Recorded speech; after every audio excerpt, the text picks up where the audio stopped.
तुम मेरे हो नायाब जिलानी किस्त नंबर 5। वीकेंड पर जब वो घर आए तो हमेशा की तरह इसे वीआईपी प्रोटोकॉल दिया गया था।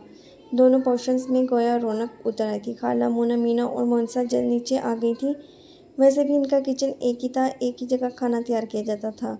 सो खाने और काट में बड़ी रौनक नजर आती थी। घर के दोनों बड़ों की शादियों की तकरीबात के मंसूबे बना जा रहे थे। मोनसा की शादी की तमाम तैयारी मुकम्मल थी। इन लोगों को बस सादगी से निकाह करना था, क्योंकि मोनसा को बैरून मुल्क अपने शौहर के साथ चले जाना था। घर आने के बाद इसने मज़ीद 3 छुट्टियां ले ली थीं। मोनसा की रुखसती से अगले दिन वो हुरिया को भी रस्मन अंगूठी पहना आए थे। मामा को होने वाली बहुत बहुत पसंद आई थी और अब भी लाला की चॉइस को सराहे बगैर नहीं रह सका था। हुरिया वाकई तारीफ़ के लायक थी। वो आला इखलाक की मालिक थी। खाला और मामा इतनी अच्छी बहू ढूंढने पर अनास की मशकूर, जिन्होंने इन्हें लड़की ढूंढने की ज़हमत से बचा लिया था। खाला तो मुसलसल अब्द को छेड़े जा रही थी। अब अनास की तरह तुम भी हमारी जूतियों को घिसने से बचा लेना। क्यों नहीं खाला, आपका हुक्म सर आँखों पर। अब ने फरमाबरदारी के तमाम तर रिकॉर्ड्स तोड़ दिए थे। भाई, लड़की खुद पसंद कर लीजिएगा, मगर शर्त सिर्फ इतनी है कि हुरिया भाभी से कम नहीं होनी चाहिए। मूना ने गोया वार्निंग दी थी। अब ने मस्कीन से सूरत बना ली।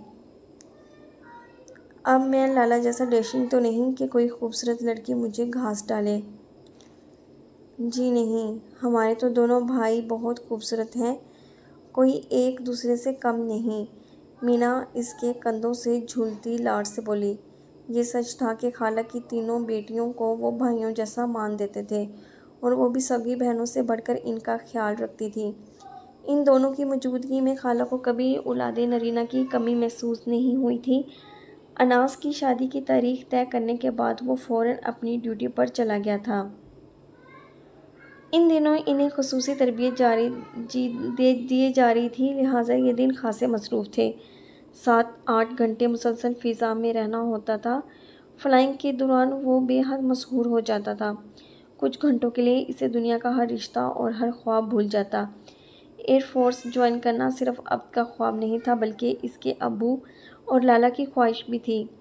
इसने इन दोनों की ख्वाहिश और अपने इश्क को पाया तकमील तक पहुंचाया था। फ़िज़ाओं का सीना चीरने के बाद अपना मतलूबा हदफ हासिल करके जूं ही इसने ज़मीन की पथरीली सतह पर जहाज़ के कदम जमाए, दिलो रूह और जिस्म में दौड़ते लहू की गर्दिश पल भर के लिए थम कर रह गई। अपने कमरे में आने के बाद वो फ़ौरन ठंडे ठार पानी से शावर लेकर बेड पर लेट गया। अगरचे इसे थकावट महसूस हो रही थी, परवाज़ के बाद आराम करना बेहद ज़रूरी होता था। जिस्म का पूरा निज़ाम उल्ट पुल्ट होकर रह जाता था। अक्सर तो जी भी मतलाने लगता था। ऐसी सूरत हाल का सामना अब को कम ही करना पड़ता था। ताहम सोब तो लाजमी फ्लाइंग के बाद एक चक्कर डॉक्टर की तरफ लगा आता था। वो नाजुक मिजाजी में कभी कभी लड़कियों को भी मात दे देता था। प्रवास के दौरान मोबाइल बंद करके वो कमरे में ही रख जाता था। अभी इसने लेटे लेटे ही तकिए के नीचे से मोबाइल निकाल कर ऑन किया था कि इसकी घंटी बज उठी। वो स्क्रीन पर नज़र आते नंबर से निगाह चुरा कर मैसेजेस पढ़ने लगा। लाला, मूना और मीना के अलावा सोब के 2-3 मैसेजेस थे। इसके अलावा जासिम की तरफ से भी मैसेज मौसूल हुआ था। अबू चांद, अभी से ईद का चांद बनकर नखरे दिखाने लगे हो शहजादे। अभी तो रमज़ान में 2-3 माह बाकी हैं। ईद तो रमज़ान के बाद आएगी और तुम अपनी इम्पोर्टेंस जता रहे हो और फिर शिकस्त के बाद हमारा सामना करना बहुत मुश्किल लग रहा है। वो बला का कमीना था, सो अपनी कमीनगी तो इसे दिखाना ही थी। अभी वो जाजिम के बारे में सोच ही रहा था जब एक दफ़ा फिर मोबाइल बजने लगा। अब के अपने कॉल रिसीव कर ली, क्योंकि वो अच्छी तरह जानना चाहता था जब तक इसकी कॉल अटेंड ना की जाती वो मुसलसल फ़ोन करती रहेगी।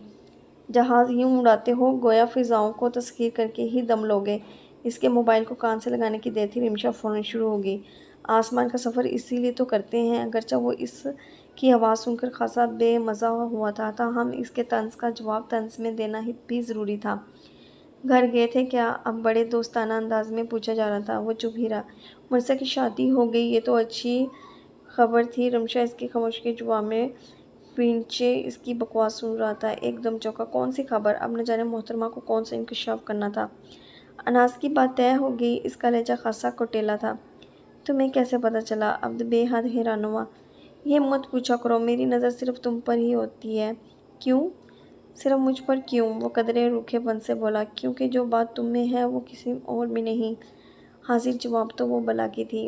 इस बात के जवाब में वो भला क्या कहता? हालांकि ना तो वो इसके अंग्रेज़ी लहू लहजे से मरगूब होता था और ना ही अब्द को इससे राब्ता बढ़ाने का कोई शौक़ था। इसके हल्काए बाब में कोई ऐसी लड़की नहीं थी जो इतनी बोल्ड और मुस्तकिल मिजाज भी हो। वो पूरे 1 साल से इस पर नज़र रखे हुए थी। गर्चा इसने आपसे बात करते हुए कभी नाजेबा कलमात नहीं किए थे और ना ही बदतमीज़ी की थी, मगर अब्द को इस रॉन्ग कॉल से शदीद चिढ़ थी। इसने इस तरह का सुराग लगाकर देख लिया था, मगर अभी तक वो